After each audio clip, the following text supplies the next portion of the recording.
I don't know, if you listen back to the other episodes I'm on, I am hilariously vulgar.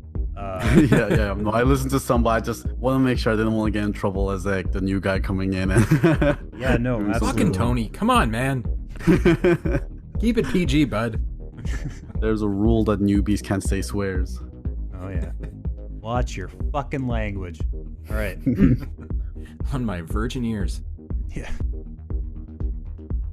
Hey, what's up, everybody? Welcome to Press X to Podcast, where it is episode 2.5. We're going with decimal points in the episode titles now.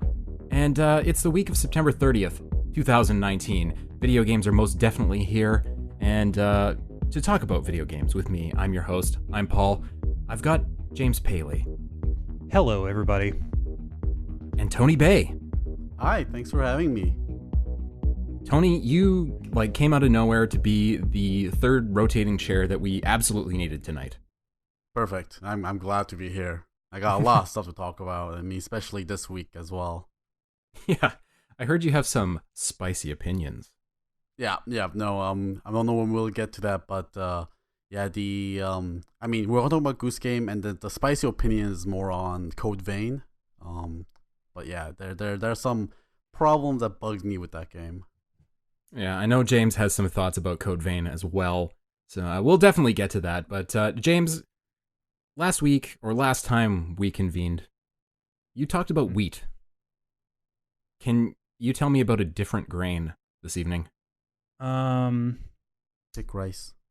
You know what? Everybody picks rice. I'm gonna go a little left field, and I'm gonna go bulgur. Yeah, that's right. You make a great fucking salad with cashews and peppers and like hummus.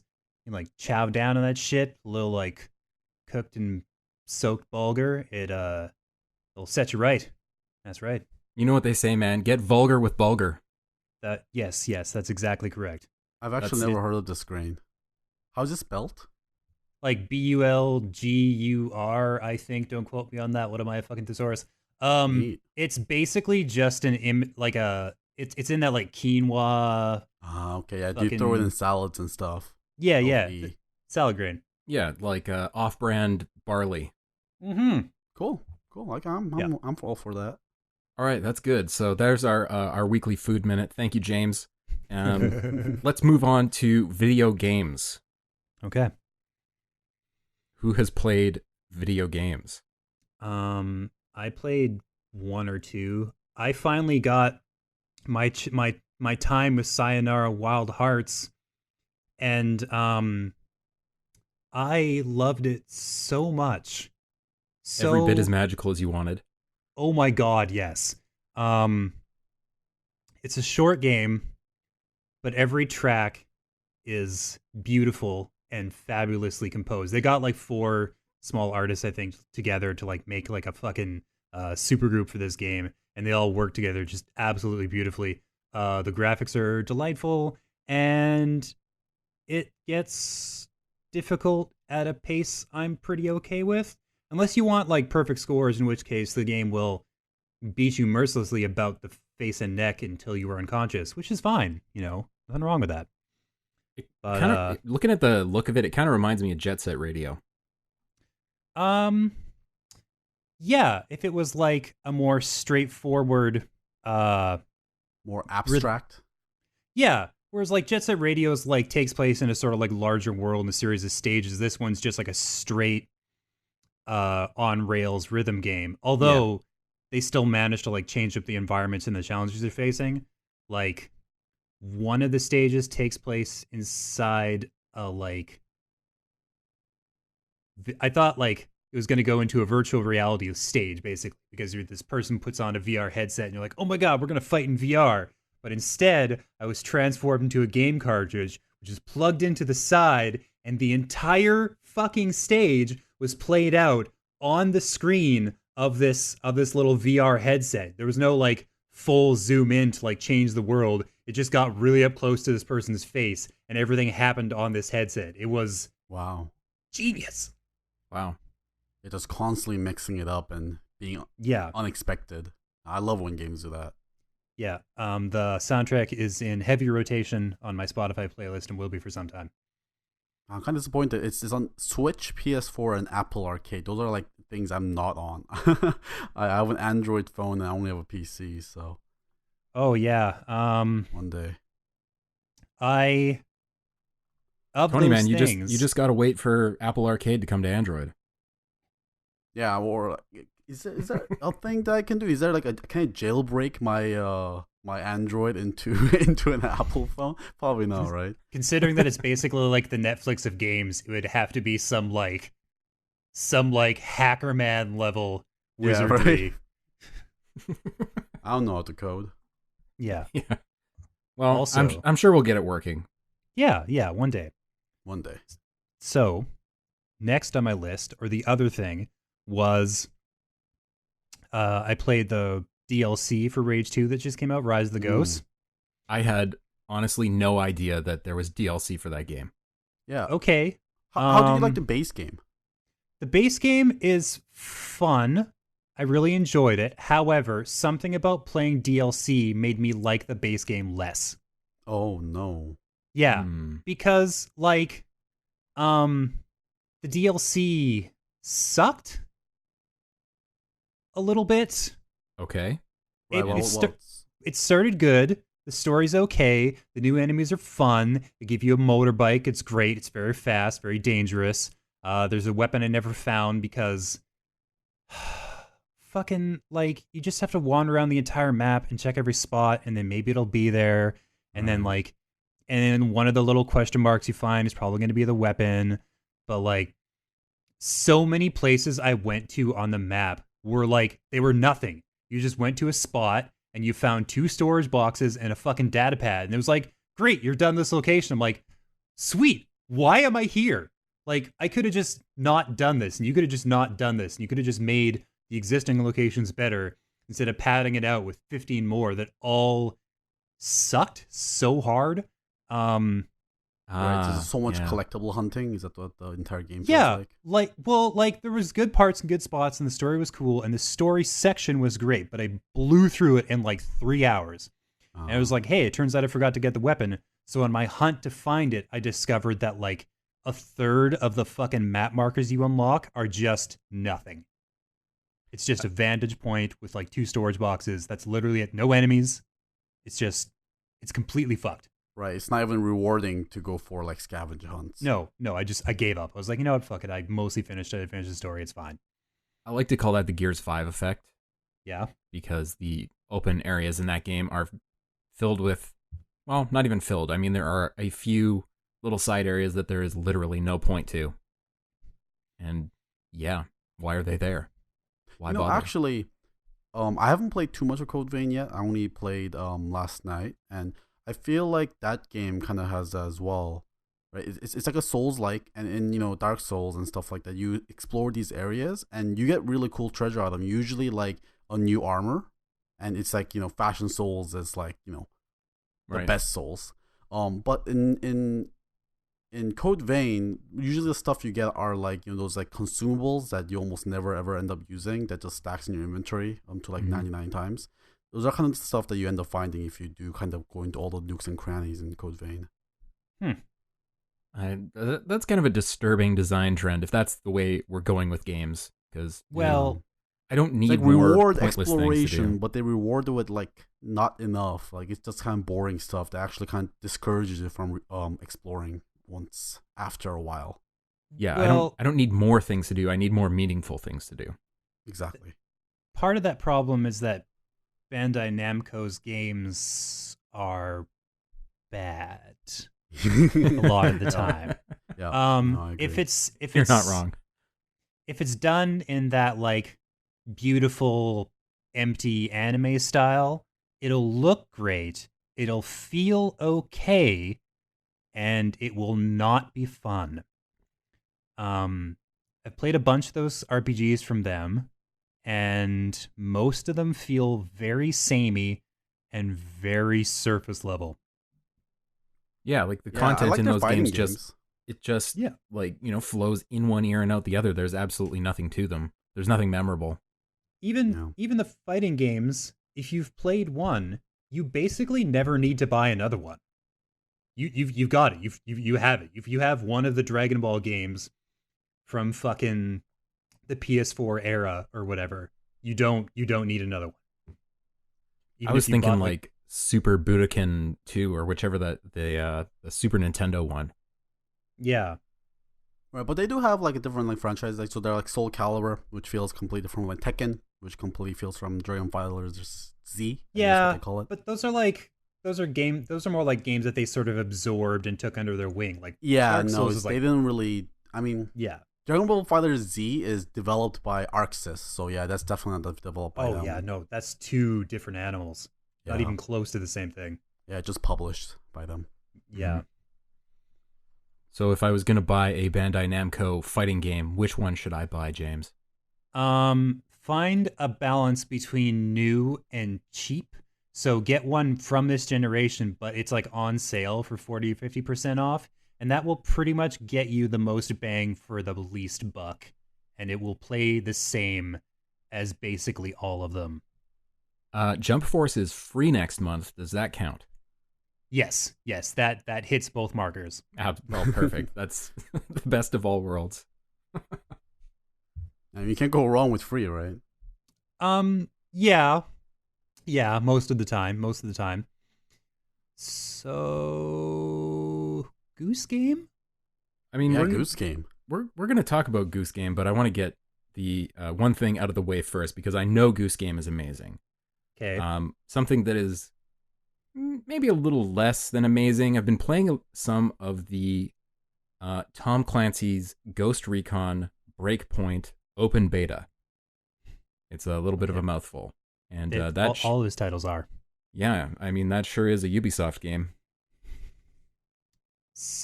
Infinite dashes and columns and stuff like that. Oh my god, yeah, and infinite open space with icons that you may or may not populate into the world. Yes. Yeah. It's and you climb these towers to get more pieces of the map, and then you climb down them and then kill more people. Yeah, I mean I didn't actually climb any towers in Breakpoint yet. I did fly a helicopter, which is fun. It's fun. It's good. It's good for co-op, you can parachute down onto some other people and shoot some stuff and maybe break a leg or something. That's the new thing. You can break things and heal them. And otherwise this is an Ubisoft game. So what you're telling me, I didn't know this before because I don't Tom Clancy as a general rule. So what they've done is they've taken yet another of their franchises and turned it into the fucking open world gumbo that is their entire catalog. Yeah, I mean they kind of already did that with Wildlands. Yeah. In this one, you can just you can't run as fast downhill because you'll fall down and start rolling, which is like a bug almost. It's like epically hilarious when you start rolling down a hill. I don't know. That might be the best thing in the game. So, okay. Oh my god. It's just like between this and Far Cry and Assassin's Creed and fucking what is it, Watch Dogs? Yep. All of them. They're all just open world wank fests where you run around and collect map markers and gain levels and fuck, man. Yeah, it's just like saving money, right? They have like a skeleton for everything. They know like, their flow chart and everything like that. So they're like cut costs as much as they can, and then they end up with a game that people will buy. But they don't. That's the worst part. They have these huge teams that work their asses off, that sweat and bleed for these games, and they're passionate projects and they love them. And you talk to individual team members and they're just like, oh my God, I put my whole life in this game and my wife left me and my child graduated from high school and I have not seen my friends in months, but fuck me, this game is the best thing I've ever made. And then you fire it up and it is the Ubisoft open world blue flavor instead of like red, green, or orange. And it's like, Fuck, that can't feel good. Yeah, I remember when Watch Dogs was like on the hype train, and that game looked so amazing. Like it was still open world, but it looked something like different. It looked like the hacking things you can do seems so out of the world, and the storytelling and stuff like that just seems so much more focused. But then the game came out, and it just kind of was bland, and it felt like I was playing Assassin's Creed with guns. I will say that Watch Dogs Legion is very fun. Even though I played it in a relatively unfinished / broken state, I think that will be a very good time, even if it is Cool. an open world Ubisoft game. But I will never forget firing up Assassin's Creed Odyssey for review for the first time. And in that game, they take the liberty of showing you all the studios that worked on this thing. And it is, no joke, a dozen plus Ubisoft studios. It's like Ubisoft Singapore, Ubisoft, I don't know, Redshift, Ubisoft, like there's just dozens of them, and they all like float across the screen during the opening, and it's so ridiculous. Oh, man. Yeah. But yeah, let's talk about the Goose Game. Yeah. It's so fun. Yeah, no, that game, that's one of those things I think, you kind of look at stuff that's in the world and you're like, I bet if I could do this, like this would happen. And you do it and it actually does exactly what you think. And that, had that moment when there's like the harmonica at the bar and you're like, if I could grab that and if I could start honking, I bet I could start playing the thing. And then, you grab it and you can actually do it. And like all the little like interaction you can do in that game is so fun to just go try out. Yep. Yeah, I agree. And I mean, it's adorable as hell. Yes. If you've listened to this podcast before, you'll know that we're really into video game physics. We were talking about urine physics last week or a couple weeks ago, and way back in the day, we'd had quite a long conversation about the incredible horse physics in Red Dead Redemption 2. Oh, yes. So yes. I'm very happy to say that the amazing goose physics in Untitled Goose Game get a giant check mark. It is approved 100%. I can always tell, even before I pick up a game, how cool it's going to be because my feed will not be able to shut up about it for a certain amount of time. Yeah. Now, like, it's been all geese for like a week straight, just like fucking essay type articles about people who like discover the depths of their fucking moral ambiguity and depravity from like all the evil they do as this goose. And like just tons of like webcomics and fan art about this horrible little fucker like stealing people's things and throwing them in the lake. People who like decide that, you know what, I'm gonna spend my entire Goose Game playthrough taking every object possible and chucking it in the nearest body of water. So it's just like a floating fucking garbage island in the middle of this pond of just like every grabbable item in the game. It's amazing how the game like encourages roleplay. Like I found myself just getting pulled into like just honking around and flapping my wings and like teabagging people. And I know it's not doing anything; they're just bots and they don't know I'm teabagging them. But like it's just so fun to do, to be a dick. Yeah. That's like the main takeaway is that everybody likes being an a-hole. They really do, and it's just way too much fun. But the other thing about this game is how accessible it is. There are tons of people I know that either don't like games or rarely, if ever, play games, and they love this game. They love being the goose, the honk button. They're all about it. Yeah, you could give this to kids. You could give it to if anyone's listening that have partners that doesn't really play the game. This is like I think a perfect thing to play with someone else that are not usually into games. It's just so simple and intuitive, and it's not punishing in any way, shape, or form, and you just kind of have fun. Yeah, it's good time even in a group. If there's one person playing, there's people yelling out, "Untie his shoes! Yeah. Untie his shoes! Steal the rake! Take his boot!" Like do whatever, and it's all fun. It's all entertaining. And that moment at the end, I think I'm not gonna spoil it, but like when you get to the final level in the game and you realize what the opening scene means, yeah, like I thought that was one like the coolest moments that just clicks in your head and it just gives you so much backstory about who this goose is and stuff like that. Now, the game gets a little deep. I really like that. Yeah, it does. Okay, so I know we're a little ways away from our like gaudy lists and stuff, but are we thinking that Untitled Goose Game is going to be a Game of the Year contender? I think it could potentially be in the mix. All right. Yeah, All especially if you have like an indie category or something like that. I think it'd be kind of hard to beat this one for indie. Yeah, like you said, Tony. When you get to that final section and have the realization, I think that's in the running for best moment of the year. Yeah, No doubt. yeah, I agree. And how cool is that? I was doing some research on this, that this game was also funded by the government of Australia. Yeah, Like, the Aussie government has actually done some cool stuff with their money. They haven't just, had their prime minister show up in blackface all the time. But it's really cool that like games are now recognized as arts and they get these arts funding and stuff like that. That really kind of warms my heart. Yeah, no doubt.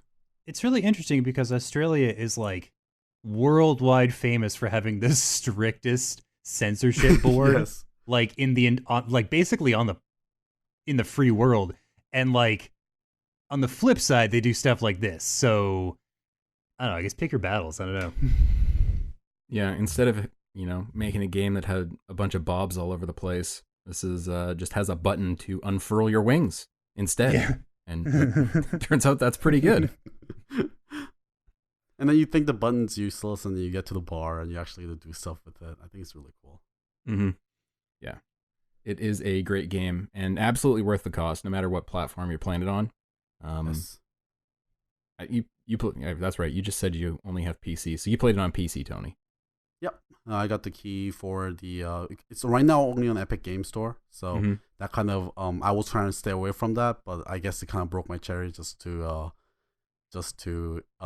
review this game, but it was totally worth it. Nice. Nice. They also had like 6 Batman games for free for a while, and that was a little too tempting to pass up. Oh really? I missed Yeah. that. Yeah. It was all of the Arkham games and all of the Lego Wow. Batman games for free. Wow. That's a deal. Yeah. Say what you will about them, good or bad. They're really good at dangling shit in front of people's faces to convince them to, like, just try it and deal with having one more program activating when you turn on your fucking computer in the morning. It's fine. Yeah, it's hard to beat Steam, but this is what it takes, I guess. Mm-hmm.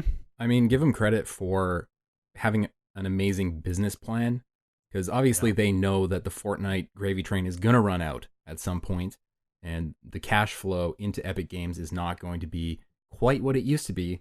So dumping a ton of cash into Epic Games Store and hopefully propping that up as a contender against Steam and GOG and, I don't know, Battle.net launcher and whatever else is out there is a fantastic business idea.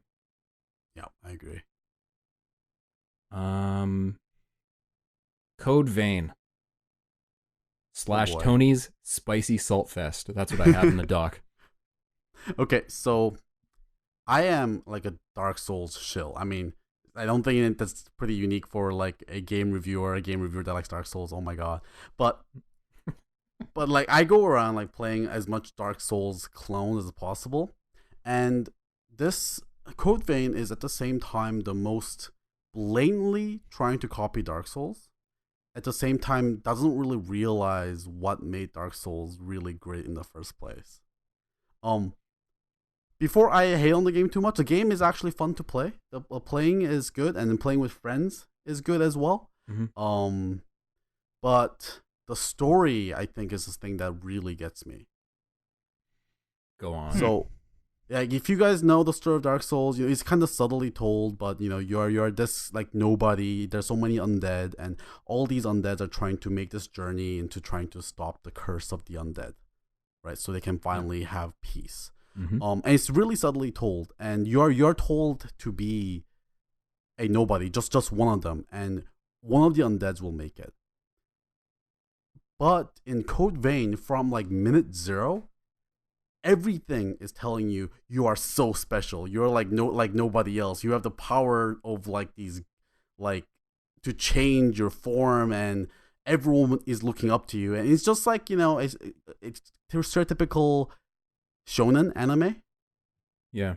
I right? kind of And wonder not like, if it's that obvious, if that was a conscious design decision to go completely the opposite way and try to draw in people who are, you know, like you said, into shonen or into JRPGs. yeah, no, it definitely is conscious, and I it's funny because I think they're very self conscious about it in certain ways as well, because Interesting. they know which audience they're appealing to. They're appealing to the Japanese otakus, and then they're appealing to Western weebs, because every character's name is either the widest name you've heard, like Louis or Oliver or Karen. I'm not even making these up. These are the first three names you hear in the game. Or Oh. they're like long Japanese names. And these Japanese characters always refer to themselves as first name and last name. So it's just like, and then there's no other cultures at all. Just white names or Japanese names. Oh my god. And then, there's also, a lot of fan service. The girl, you meet a girl at the start of the game, and she has a gigantic, like, titty window. And it's huge. And you can tell. I find it like these are game-breaking moments when I can tell what the writers are trying to do. Like, somebody told the writer, remind the players what's at stake here. So there's this guy following you around who's like, remember, you gotta go save that girl. You gotta go save that girl. You gotta go save that girl. And you're like, okay, I get it. I'm going, okay? Wow. Okay, so That's, Code Vein has some problems in how it delivers its narrative. Yeah, it's a little too obvious and on the nose. And it's an anime game, so I don't know what I expected, but yeah. Did you get a chance Yeah. to touch Remnant at all, Tony? No, I really wanted to pick that one up, but I was a little too busy with everything else, and I want to find someone to co-op that game with. I like co-oping Souls-likes, so Yeah. and none of my friends were interested, unfortunately. Womp womp. I mean, there are a ton of Souls-likes out there now. Yes. Like the Surge 2 came out last week, and Yeah. it seems like people are actually liking that one a lot more than I thought they would. Yeah, I think they like it even more than Surge 1. I feel like it's like an improvement on the formula from Surge 1.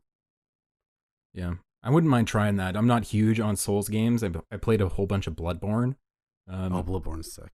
Never really got into Dark Souls proper, but interested in the Surge just because of that the limb targeting system. Like you can target somebody's head, or you can target their left arm or whatever. This seems pretty cool.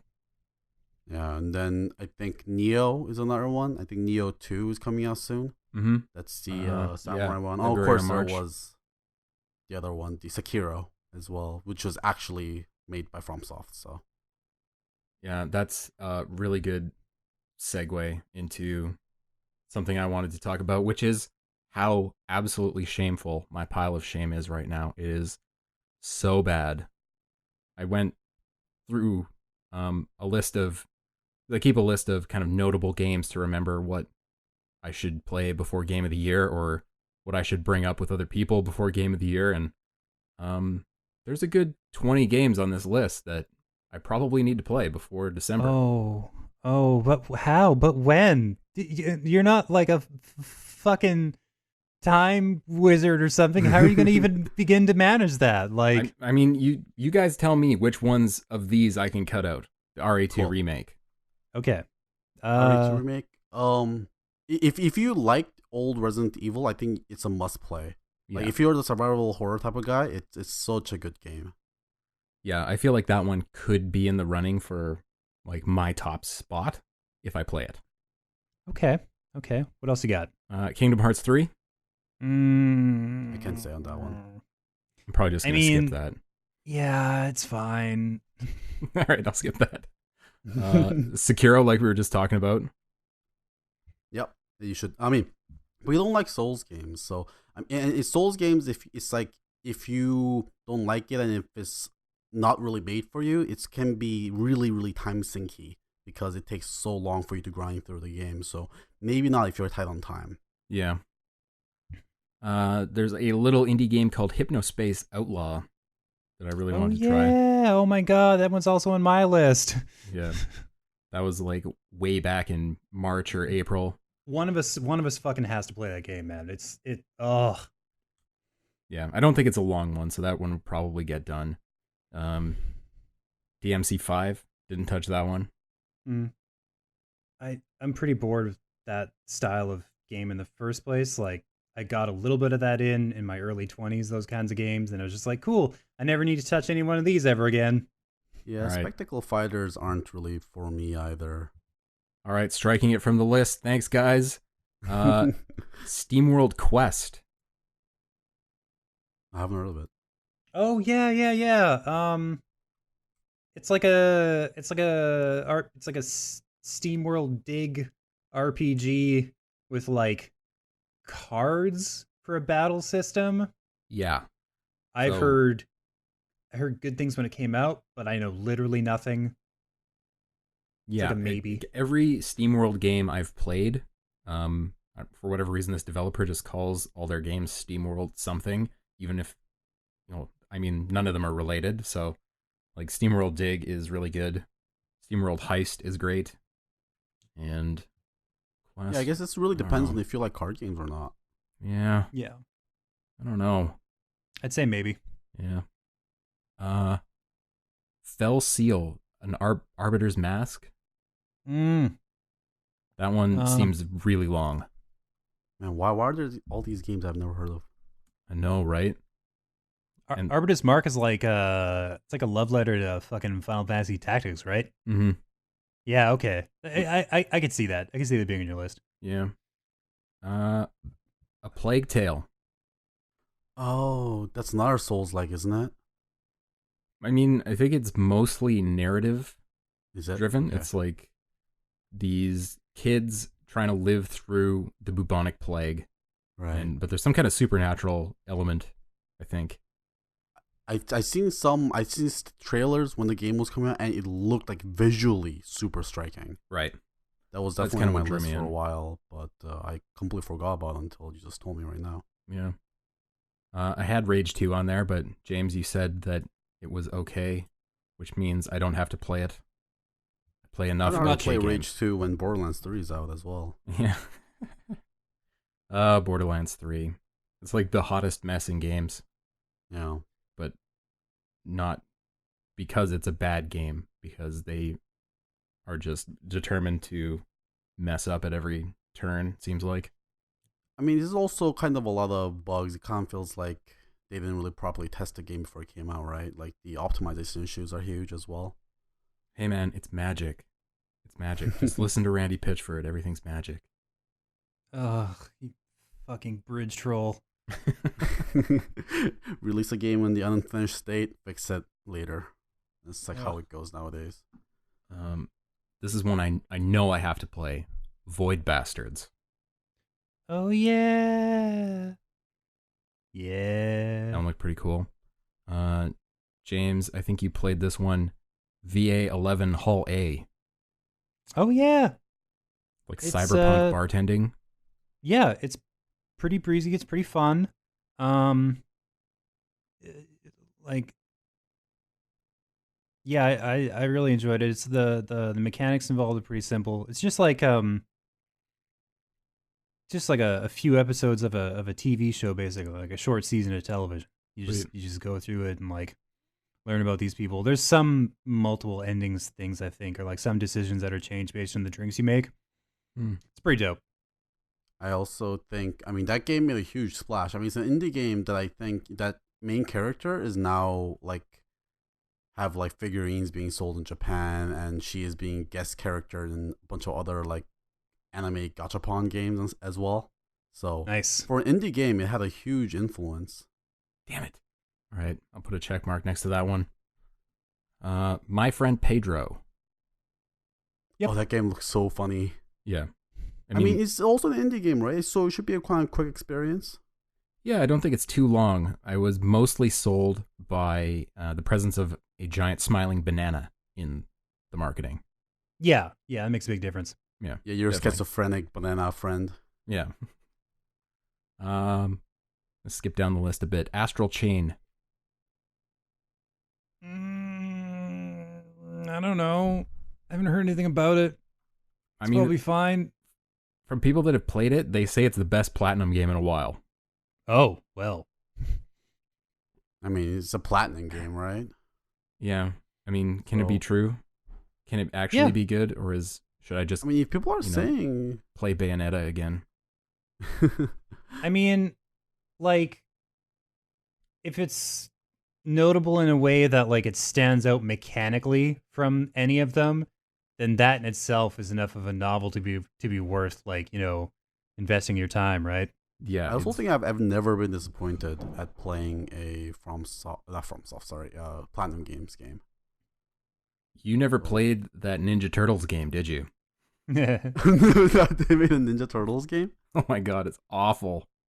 That was bad, Platinum. Yeah, but when Platinum does like licensed properties, it's not the same. It's not the same at all. Yeah, these are like the people that sit in the basement next to the boiler room. There's no light down there, and they just churn it out. Yeah. Oh yeah. No, I just searched them on Wikipedia. There's all these games I've never actually heard of them making. I'm just talking about like Nier Automata, Bayonetta, Metal Gear, Vengeance. Yeah, so like they're big mainstream boats, those are fine. But if it's like a licensed game, they're like, you need this out by this time, no exceptions. Maybe be cautious about it. I mean, I did like the Transformers one. Yeah, that seems like the exception to the rule. Yeah. I don't know. Maybe that one will get done. We'll see.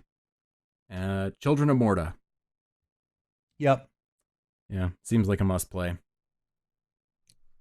And finally, Man of Medan by the Until Dawn people. I love Until Dawn, so I probably have to play that. Oh, well, there you go. Is it the same type of game? Like a super narrative driven? Yeah. Yeah. It is, but in this one you can play it co-op. And Garrett and I did a video on this. Really? When you're playing it co-op, you're each following a different character, and you can be separated. So we were on like a boat, and the boat was being taken over by pirates.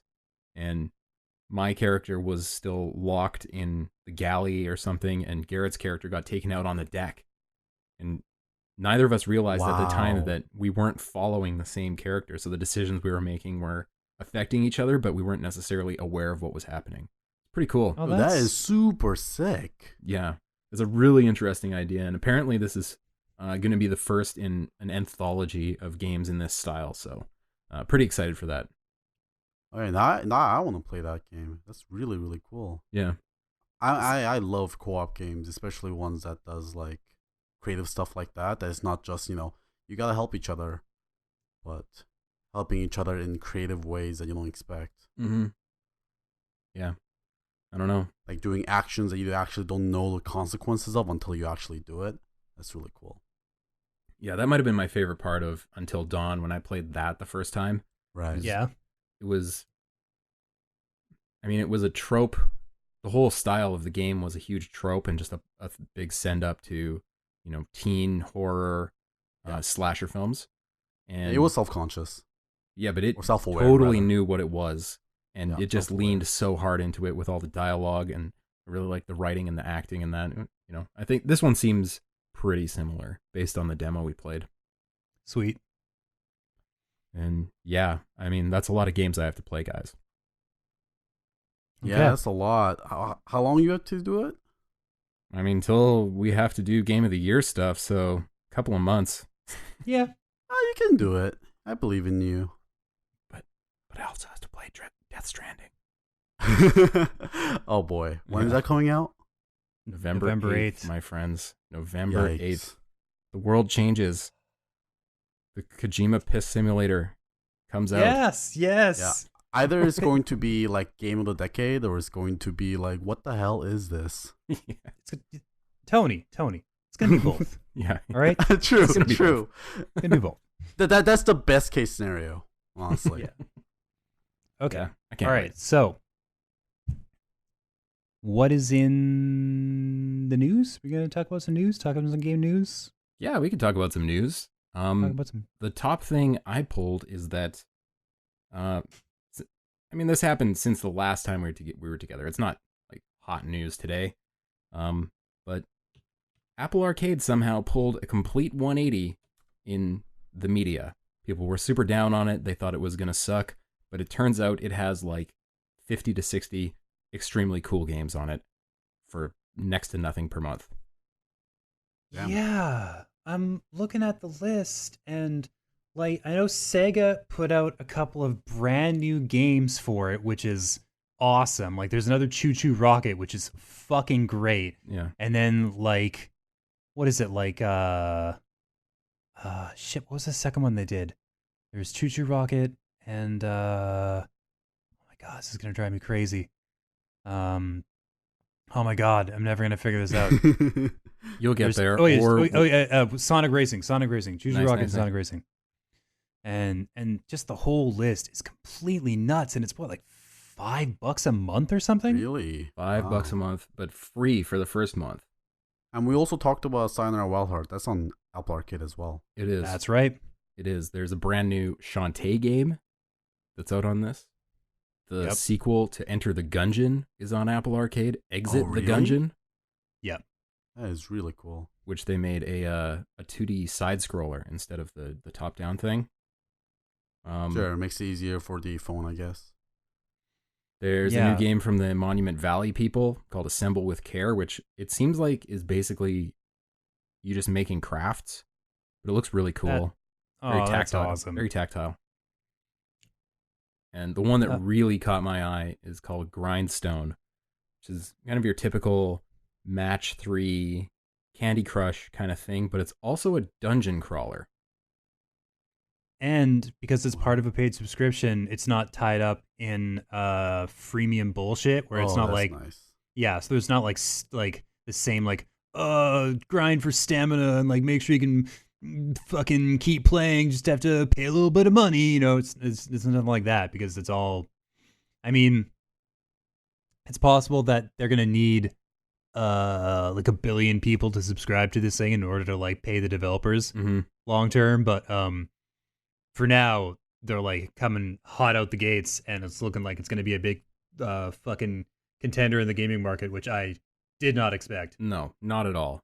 And kudos to them for getting so many freaking cool games and, you know, rejecting that model that has basically made them zillions of dollars in the App Store of people buying crystals and coins and diamonds and whatever else that you buy. Yeah, what's up with the change? Why did they decide to go for this direction? Like, not that I'm sad about it. I'm pretty happy about it, but it doesn't make sense from Apple's point of view. I mean, they do have the music subscription, so they have that data. They've got Netflix to look at. They've got Game Pass to look at. Right. Things are moving more towards the subscription market again. So. Yeah. They're kind of pivoting away from being a pure hardware company. Because, you know, sales of hardware always go down. They never go up. Yeah. And they've already been to the peak, so they got to do the next thing. And that seems like it's services for them. Yeah, I feel like that eventually the subscription-based wave is going to crest and break because there's like so fucking many of them we're being burdened with lately. The more there is, the worse it individually gets. I mean, people have been talking about Netflix for a long time as well because there are more competition. Netflix is losing shows as well, and it's becoming cable TV all over again. Yep, exactly. Yeah, so we'll see. We'll see if this turns into like a good thing or a bad thing in the long run for like fucking indie developers, and it'll be great for the consumer while it lasts. Mm-hmm. And then once it burns out and disappears, it's like, hey, all my games are gone. Yep, that's how it works. That makes me sad already. Yeah. I mean, I guess we'll find out in basically a month after whenever this thing launched. I'm sure Apple will be more than happy to tell us how many people actually paid for it. And, you know, use that cash to go out and get more good games. They'll be like, they'll have their annual report in like March or April. They'll be like, guess what, guys? We fucking slayed it. Or whatever. I don't know. Yeah. I mean, this is the company that bought Dr. Dre. So, you know, they got some Skrilla in the bank. They can just kind of do whatever they want for a bit. Yeah. They can throw a little around. Mm-hmm. So, there's a new Last of Us 2 trailer. There is. People have thoughts? People have thoughts on this? It looks like The Last of Us. Yeah. Okay. I'm a little bummed that they're probably going to kill the love interest as a catalyst for the events of the game. Oh no, really? They're going to do that? Probably. No. You watch the trailer, it's just like, oh, look at this cute couple. And then, like, I think a minute in, it's all like, she's all like, it's all bloody revenge, and it's all like fucking her being all like upset and, you know, like just, oh, I'm gonna do this. I'm gonna seek him out. It's like, you can't do this. I'm like, I'm gonna do this. It's just like, yes. That's the biggest gay trope there is. Yeah, stop burying your gays, you fucks. Cut that out. Oh my god. But guys, why would they burn that reveal and that heartache that, you know, the player is gonna feel in the trailer? True. I think this has to be a bait and switch. This has to be a Metal Gear 2. So, alternately, if it's not that, then it's like you're rescuing this person, because it sort of seems like Ellie's acting out of like feverish impulse, and generally that means you've dangled your significant other in front of you, you know, carrot and stick style, and they're trying to push her into doing something regrettable. You know what I mean? Like, alive or dead, this person is going to be used to motivate her, right? And, man, I mean, it could be, but also they've said that this game is about 50% bigger than the last game. And really? And that one really went some places. Like, that journey was long, it was hard, it was heartbreaking in a lot of places. Yes. So I don't know. I think probably they're not showing us what this game is about. Okay. Sure, I mean, I'm true. more than happy to be proved wrong, you know. Feel free to like correct me with history, you know, puts me in the wrong. That's fine. Right? Yeah. I mean, this is exactly what they want, right? They want people to be discussing about it. So if that's their plan and they got us talking about it, they work. Yeah. Mm-hmm. It super did. Also interesting to note is that when they were designing this game and optimizing this game, they were targeting the base PS4. So it's going to run well on those hundreds of millions of PS4s that are out there, unlike just about every game right now that runs terrible. Yeah.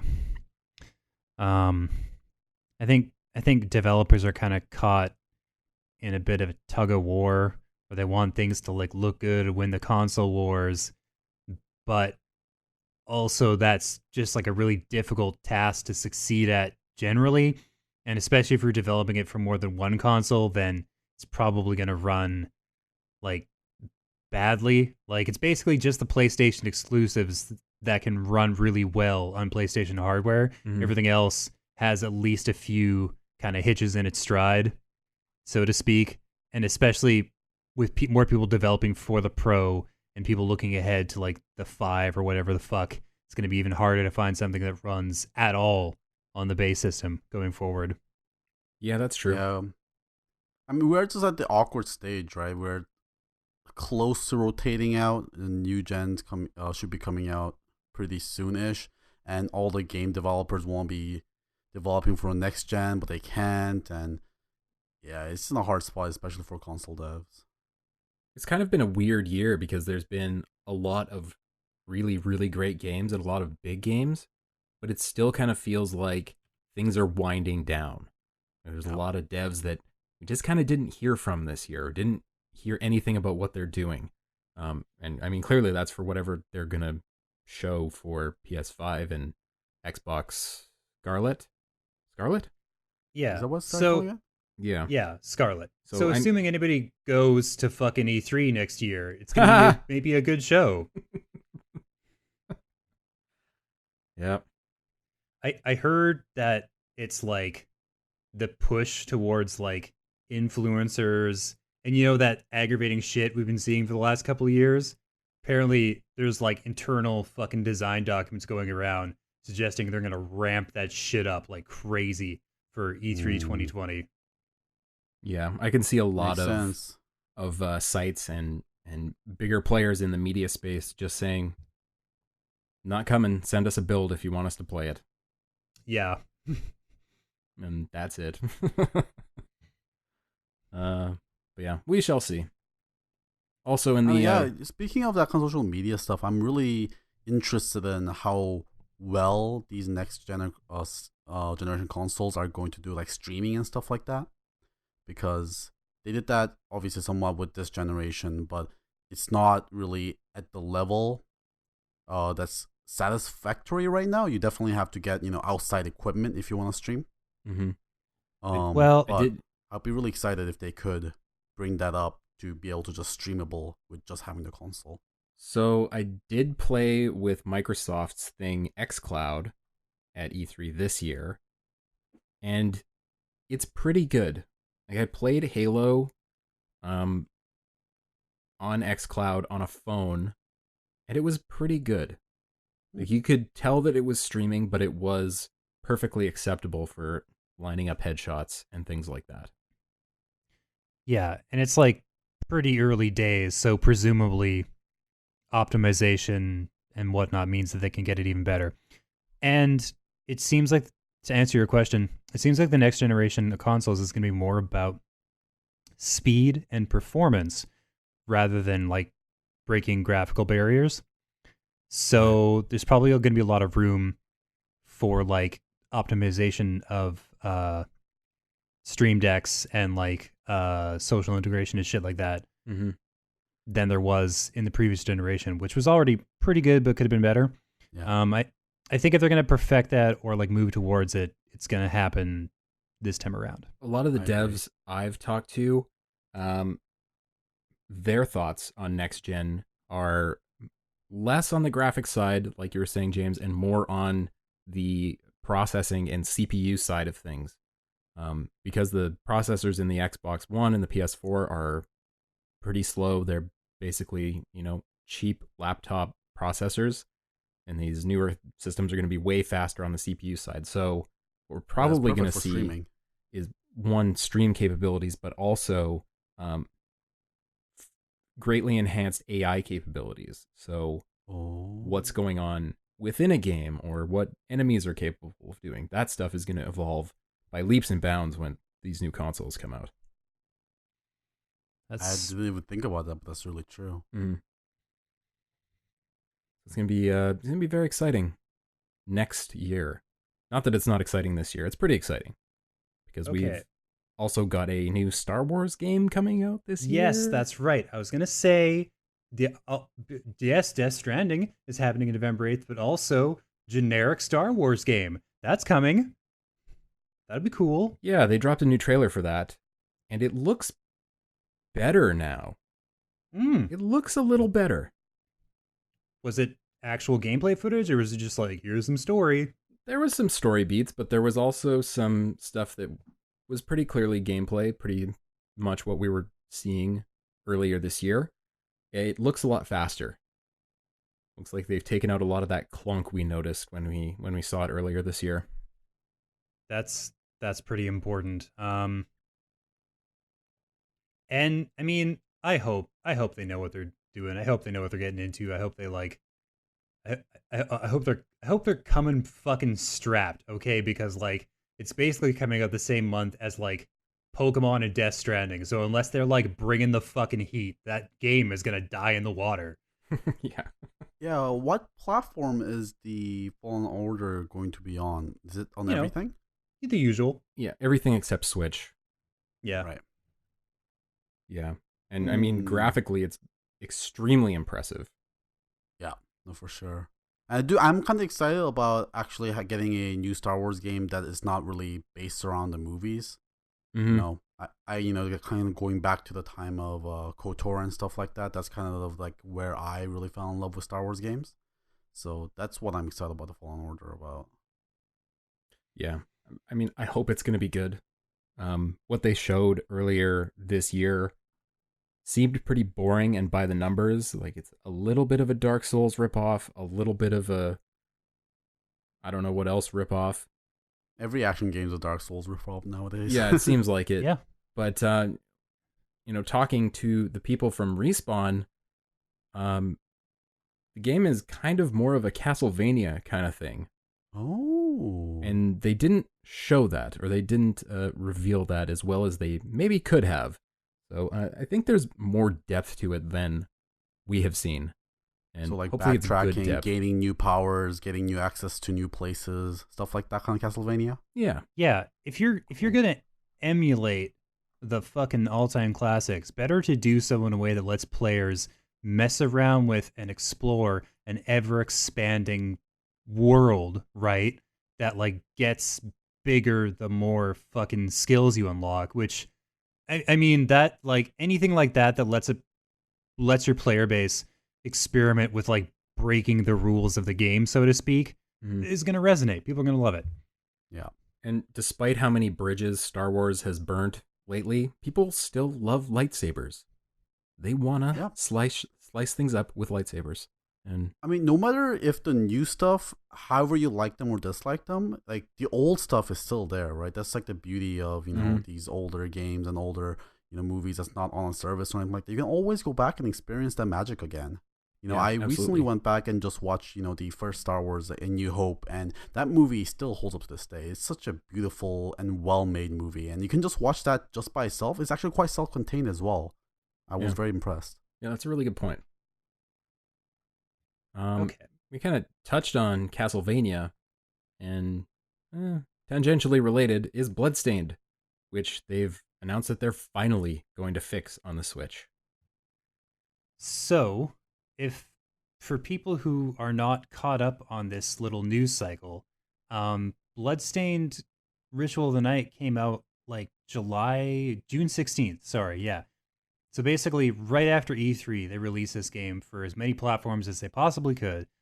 And it ran pretty well with like a couple little hitches there, here and there on most systems. But on Switch, it is basically unplayable. And recently, they not only announced that they have like a window for when this is getting fixed, but they explained the process for fixing it, which involves going room by room and enemy by enemy and reworking the fucking game. What? Like this ran so fundamentally fucked on the Switch that they had to basically like redo so much of it just to like make it a playable thing. Well, how was it not tested before the game came out? How did they release in that state? I think they were really stretched because it was a Kickstarter, and you know they kept adding stretch goals and stretch goals and stretch goals, and they kept hitting them. So they were kind of, you know, bound by the fan base to bring all these things out. And one of the stretch goals was Switch. Exactly. And yeah, I mean, they there brought was, it like, out.